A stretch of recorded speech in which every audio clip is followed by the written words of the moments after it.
IMF এর টাকা পেতে জনস্বার্থকে জলাঞ্জলি দিচ্ছে সরকার। ক্যাপাসিটি চার্জের নামে মোটা অর্থ গচ্চা দেওয়া হচ্ছে। এ সময় জ্বালানি খাতের স্বচ্ছতা নিশ্চিতে দাতা সংস্থাগুলোর ভূমিকা নিয়েও প্রশ্ন তোলেন বক্তারা।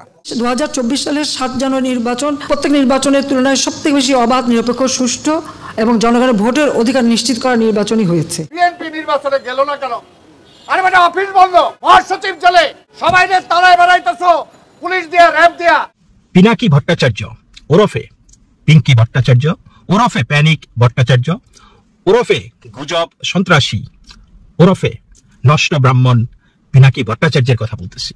এই নষ্ট ব্রাহ্মণ গুজব ছড়ায়, এই নষ্ট ব্রাহ্মণ ড্যামাগগিং করে, সত্যকে মিথ্যা, মিথ্যাকে সত্য, এইভাবে মানে ইনিয়ে বিনিয়ে কিভাবে বাংলাদেশে সংখ্যালঘুদের নির্যাতন করা যায়, কিভাবে হিন্দু বিরোধিতা উস্কিয়ে দেওয়া যায়, কিভাবে ভারত বিরোধিতা উস্কিয়ে দেওয়া যায়, সেই জিনিসগুলি সারাক্ষণ মানে করে যাচ্ছে। দর্শক, এইবার আমেরিকাকে দাঁত ভাঙা জবাব দিলেন মাননীয় প্রধানমন্ত্রী শেখ হাসিনা। তিনি সরাসরি আমেরিকার কাছে কয়েকটি প্রশ্ন ছুড়ে দিয়েছে। তারা যে এত মানবাধিকার করে, তাদের দেশে মানবাধিকার কোথায়? এমন কথা কিন্তু তিনি এর আগেও বলেছে। কিন্তু প্রিয় দর্শক, এরই সাথে উঠে এসেছে আরো কয়েকটি আলোচনা, যেখানে তিনি সুন্দরভাবে বিএনপিকে উদ্দেশ্য করে কিছু কথা বলেছেন, যার উত্তর বিএনপির কাছে আছে কিনা তা আশা করছি আজকের নিউজটি আপনারা দেখলেই বুঝতে পারবেন। এবং যারা বিএনপির নেতাকর্মী রয়েছেন, তৃণমূল পর্যায়ের যারা সদস্য রয়েছেন, সকলেই এই প্রশ্নগুলোর উত্তরগুলো কমেন্টে জানিয়ে দিবেন। এমনকি দর্শক, এরই সাথে সাথে আলোচিত এবং সমালোচিত ব্যক্তিত্ব পিনাকি ভট্টাচার্যকে কেন্দ্র করে বেরিয়ে এসেছে নতুন এক চাঞ্চল্যকর তথ্য, যেখানে পিনাকি ভট্টাচার্যের মুখোশ উন্মোচন করে দিয়েছে পশ্চিম বাংলার একটি মিডিয়া বা একজন ব্যক্তি। প্রিয় দর্শক, তার কিছুটা অংশবিশেষ আমি আপনাদের ভিডিও শুরুতেও দেখিয়েছি। দর্শক, পিনাকি ভট্টাচার্য সম্পর্কে আমাদের সকলেরই জানার আগ্রহ রয়েছে, এমনকি তার ভিডিও অসংখ্য মানুষ দেখে থাকেন। দর্শক, যারা তার হেটার্স রয়েছে তারাও তার ভিডিও দেখে, এবং যারা তার লাভার্স রয়েছে তারাও তার ভিডিও দেখে। দর্শক, এখন হয়তো আপনি প্রশ্ন করতে পারেন, তার হেটার্সরা কেন তার ভিডিও দেখে? প্রিয় দর্শক, আপনি যদি এই ভিডিওটি সম্পূর্ণ দেখেন, তাহলে এই পশ্চিম বাংলার মিডিয়ার এই লোকটি যেই তথ্যটি তুলে ধরেছেন সেটি দেখলেই বুঝতে পারবেন যে তার হেটার্সরা বা ইন্ডিয়ার অনেক মানুষই এই পিনাকি ভট্টাচার্যের ভিডিও দেখে। এমনকি দর্শক, এরই সাথে সাথে আপনারা আরও একটি গুরুত্বপূর্ণ ভিডিও দেখতে চলেছেন, যেখানে আওয়ামী লীগের সাধারণ সম্পাদক, সেতু এবং সড়ক মন্ত্রী ওবায়দুল কাদের সাহেবকে দাঁত ভাঙা জবাব দিয়েছেন বিএনপির আরেকজন নেতাকর্মী। তো দর্শক, তিনি কি বলেছেন সেটিও একটু পরেই জানতে চলেছেন। এমনকি দর্শক, এর সাথে সাথে আমি ভিডিও শুরুতে আপনাদের আরো যেই ভিডিওগুলোর অংশবিশেষ দেখিয়ে শুরু করেছিলাম, এখন সেই সবগুলো ভিডিওর বিস্তারিত আলোচনা আমরা দেখব। যতগুলি নির্বাচন, প্রত্যেকটা নির্বাচনের যদি কেউ একটু ভালো করে তুলনা করে, তাহলে দেখবে যে এই 2024 সালের 7 জানুয়ারি নির্বাচন প্রত্যেক নির্বাচনের তুলনায় সবথেকে বেশি অবাধ, নিরপেক্ষ, সুষ্ঠু এবং জনগণের ভোটের অধিকার নিশ্চিত করা নির্বাচনই হয়েছে। জনগণ যতক্ষণ চাইবে ততক্ষণই থাকবো ক্ষমতায়, কারণ আমরা জনগণের ভোটেই নির্বাচিত হয়ে এসেছি। আমাদের দল তো কোনো ওই অবৈধভাবে ক্ষমতা দখলকারী কোনো ডিক্টেটর, মিলিটারি ডিক্টেটর পকেট থেকে বের হয়নি। বাংলাদেশের মানুষ যে শোষণ বঞ্চনার শিকার হচ্ছিল, তার বিরুদ্ধে দাঁড়াবার জন্য কিন্তু এই আওয়ামী লীগ প্রতিষ্ঠা লাভ করেছে। আমাদের তো কিছু লোক আছে সারাক্ষণ বাংলাদেশের বিরুদ্ধে মানে সকলে কান ভারী করা। জনগণের ভোটের অধিকার নিশ্চিত করেই নির্বাচন করেছে। নিয়ে অনেক কিছুই হয়েছে, চেষ্টা করা হয়েছে যাতে নির্বাচনটা না হয়। আমার মানে আমাদের মাননীয় সাংবাদিক যিনি প্রশ্ন করছেন, উনি বোধহয় ভেবেছিলেন যে ইলেকশন হবে না আর আমরা ক্ষমতায় আসতে পারবো না, তাই তো? হ্যাঁ, একটু হতাশা ছিল কারো মনে, আমি জানি কার মনে কি আছে, একটু বুঝতে তো পারি। তবে আমার একটাই জিনিস, আমার শক্তি হচ্ছে দেশের জনগণ। কাজে জনগণের শক্তির উপরে আমি সবসময় বিশ্বাস করেছি, এবং আমি এটাও বিশ্বাস করেছি যে জনগণ যতক্ষণ চাইবে ততক্ষণই থাকবো ক্ষমতায়, কারণ আমরা জনগণের ভোটেই নির্বাচিত হয়ে এসেছি। আমাদের দল তো কোনো ওই অবৈধভাবে ক্ষমতা দখলকারী কোনো ডিক্টেটর, মিলিটারি ডিক্টেটর পকেট থেকে বের হয়নি। দেশের মানুষের সেই ভাষা আন্দোলন থেকে নিয়ে শুরু করে মানুষের আর্থসামাজিক যে উন্নয়ন, সেটাকে সামনে রেখে আমাদের বাংলাদেশের মানুষ যে শোষণ বঞ্চনার শিকার হচ্ছিল, তার বিরুদ্ধে দাঁড়াবার জন্য কিন্তু এই আওয়ামী লীগ প্রতিষ্ঠা লাভ করেছে। কাজেই আওয়ামী লীগ সবসময় মানুষের কল্যাণেই কাজ করে যায়, এবং সেটা প্রমাণিত সত্য। আর যে কারণেই আমরা কিন্তু যত বাধাই আসুক, আমরা সে বাধাটা উতরিয়ে যেতে পারি, বা যত চক্রান্ত হোক, সেই চক্রান্ত হলেও সেই চক্রান্তগুলিকে আমরা পাশ কাটিয়ে দেশের মানুষকে নিয়ে কিন্তু আমরা বিজয় নিয়ে আসি। সেটা স্বাধীনতা সংগ্রাম, মুক্তিযুদ্ধের বিজয় থেকে শুরু করে এই নির্বাচন, সব কিছু কিন্তু সেটা প্রমাণিত। কাজে এখানে জনগণের ইচ্ছার প্রতিফলনটাই ঘটেছে। এখন যারা গণতন্ত্র নাই, ভোটের অধিকার নাই বলে, তারাই তো ভোটের অধিকার মানুষের কেড়ে নিয়েছিল, এটাই তো তারা ভুলে যায়। আর অনেকেই নানা ধরনের কথা বলে, আজকে কেউ উন্নয়নটা চোখে দেখে, কেউ দেখে না, নাও দেখতে পারে, কারণ তাদের হয়তো উন্নয়নের ফর্মুলা ভিন্ন, আর আমার উন্নয়নটা হচ্ছে আমার গ্রামের মানুষ, গরিব মানুষ, তারা দুবেলা পেট ভরে খাবে, শিক্ষা পাবে, তাদের জীবনমান উন্নত হবে। আপনারা সাংবাদিক, আপনারাই বলেন, বেশি দিন না, 15 বছর আগে দেশের অবস্থাটা কী ছিল, এখন কি কোনো পরিবর্তনই হয়নি? এখন কেউ যদি না দেখে সেটা তো আমাদের কিছু করার নেই। আর আন্তর্জাতিক ব্যাপারে আমাদের তো কিছু লোক আছে সারাক্ষণ বাংলাদেশের বিরুদ্ধে মানে সকলে কান ভারী করা, তারা এখন অনেক জ্ঞানী গুণী বুদ্ধিজীবী, তাদের মতামত সারাক্ষণ যখন উল্টাপাল্টা বলতেই থাকে, মানুষ প্রভাবিত হয়, এটা স্বাভাবিক। কারণ আমার দেশের মানুষ তো অনেকে প্রভাবিত হয়ে যায়, তো বিদেশে তো হবেই, কিন্তু আমার সাধারণ মানুষগুলি কিন্তু হয় না, তারা ঠিক আছে, তাদের একটা আত্মবিশ্বাস আছে। কাজে নির্বাচন আমরা জনগণের ভোটের অধিকার নিশ্চিত করেই নির্বাচন করেছি। এবং বাংলাদেশের যদি আপনি পুরো নির্বাচন ইতিহাসটা দেখেন, সেই 75 সালের পর থেকে যতগুলি নির্বাচন, 77 সালের হ্যানা ভোট থেকে নিয়ে যতগুলি নির্বাচন, প্রত্যেকটা নির্বাচনের যদি কেউ একটু ভালো করে তুলনা করে তাহলে দেখবে যে এই 2024 সালের 7 জানুয়ারি নির্বাচন প্রত্যেক নির্বাচনের তুলনায় সবথেকে বেশি অবাধ, নিরপেক্ষ, সুষ্ঠু এবং জনগণের ভোটের অধিকার নিশ্চিত করা নির্বাচনই হয়েছে, যেটা আমাদের লক্ষ্য ছিল। দীর্ঘ সংগ্রাম করেছি এই দেশে গণতন্ত্র প্রতিষ্ঠার জন্য, আমরা ভোটের অধিকার প্রতিষ্ঠার জন্য আমরাই করেছি আন্দোলন সংগ্রাম, সেটা ভুলে গেলে তো চলবে না। গোপনে বিদ্যুৎ আমদানির চুক্তি করেছে সরকার। ক্যাব আয়োজিত এক অনুষ্ঠানে এই অভিযোগ করেন বক্তারা। বলেন IMF এর টাকা পেতে জনস্বার্থকে জলাঞ্জলি দিচ্ছে সরকার।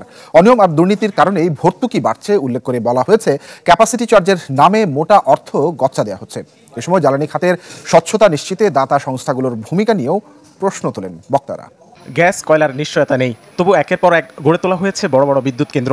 পৃথিবীর হিসেবে বর্তমানে 27,000 মেগাওয়াট উৎপাদন ক্ষমতা প্রায় অর্ধেকই বসে থাকে অলস অবস্থায়, যেগুলোর পেছনে মোটা অঙ্কের ভর্তুকি যায় ক্যাপাসিটি চার্জ হিসেবে।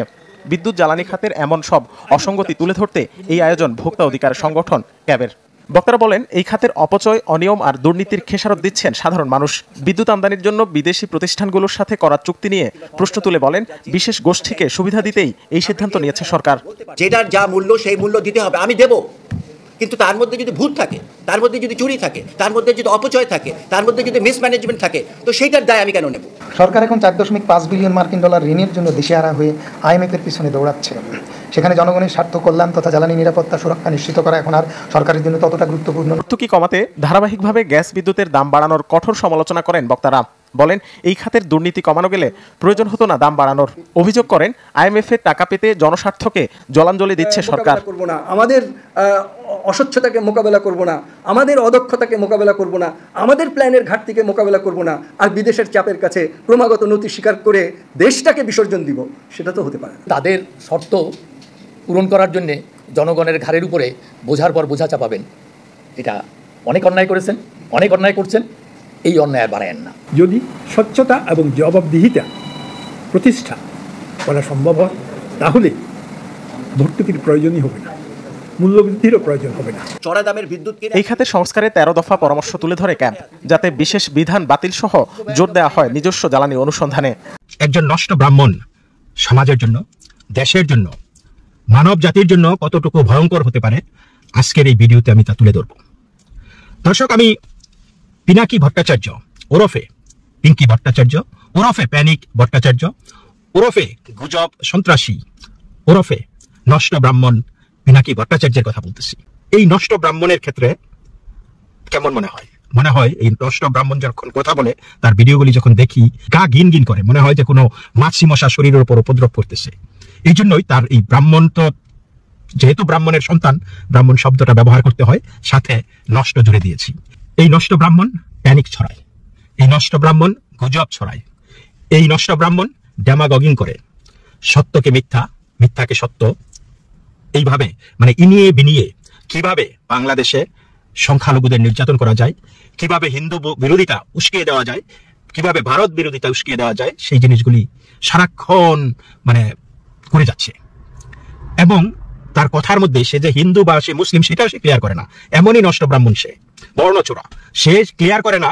আমার বিশ্বাস তিনি এখন আর হিন্দু নাই, কারণ আপনারা লক্ষ্য করে দেখবেন যে তিনি যখন হিন্দুদেরকে বলে, হিন্দুদের উদ্দেশ্য করে কিছু বলে, তখন বলে যে আপনারা সিদ্ধান্ত নিতে হবে, আপনারা ভাবুন কি করবেন, আপনারা এই, আপনারা সেই।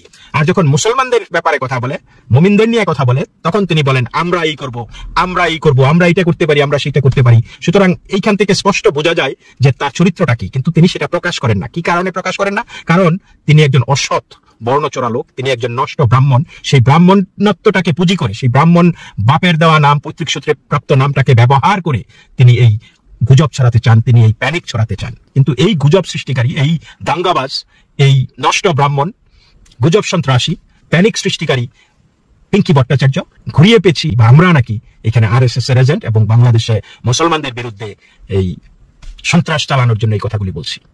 কি বিভৎস লোক এই লোকটি! প্রায় প্রতিদিনই এই যে হাজার হাজার মানুষকে উস্কানি দেয়, রাস্তায় নেমে পড়ো, জীবন একটাই, এগুলোর মানে কি? বলে যে পুলিশ গুলি করতে আসলে তোমরা পাল্টা জবাব দিবে। তারপরে দেখা গেছে যে বাংলাদেশের বিচারপতির বাড়িতে বোমা হামলা হয়েছে, তারপরে দেখা গেছে যে পুলিশকে পিটানো হয়েছে, এবং সেইগুলি বলে সরাসরি, প্রায় প্রতিদিনই বলে মানুষের জীবন নিয়ে খেলা করে। আমরা তো মানুষের জীবন নিয়ে খেলা করি না, আমরা শুধু সিম্পলি হিন্দুদেরকে বলছি যে আত্মরক্ষার জন্য যা যা প্রয়োজন সেটা আপনারা করবেন। সাল্লার যে মানুষগুলি বাড়ি ছেড়ে 70টা পরিবারের মানুষ বাড়ি ছেড়ে চলে গিয়েছিল, এই 70টা পরিবারে যদি 2 জন করে হয়, 150 জন মানুষ যদি দাঁড়াতো অস্ত্রশস্ত্র নিয়ে, তাদের নেটিভ দেশি অস্ত্রশস্ত্র নিয়ে, তাহলে কিন্তু সেখানে 2000 লোকও আসার সাহস পাবে না। এই সাহসটার দরকার। সে বলছে এটা নাকি এগুলি থেকে নাকি এই ফরিদপুরের হামলা হয়েছে। তাহলে কি আমি বলবো যে এই যে সে যেইভাবে উস্কানি দেয়, এই উস্কানির কারণে 9/11 হামলা হয়েছে, টুইন টাওয়ারে হামলা হয়েছে? আমি কি বলবো যে তার উস্কানির কারণে আইফেল টাওয়ারে হামলা হচ্ছে বা ফ্রান্সে যেই জঙ্গি হামলাগুলি হচ্ছে এগুলি তো সে তো ফ্রান্সে আছে, তার উস্কানির কারণে এগুলো হচ্ছে? এইরকম একটা মানুষ নিজেকে শিক্ষিত বলে, অথচ এই তার মস্তিষ্কটা সম্পূর্ণ হিন্দু বিদ্বেষ, ভারত বিদ্বেষ এবং গুজবে। দর্শক, আমি আশা করছি আপনারা সকলেই অত্যন্ত মনোযোগ সহকারে সবগুলো ভিডিওই দেখেছেন। এমনকি যদি এই ভিডিওগুলো সম্পর্কে আপনাদের কোনো মতামত থেকে থাকে তাহলে তো অবশ্যই জানাবেন। দর্শক, আজকের ভিডিওটি শেষ করছি এখানেই। ফিরছি পরবর্তী নিউজে নতুন কোনো টপিকে। আল্লাহ হাফিজ।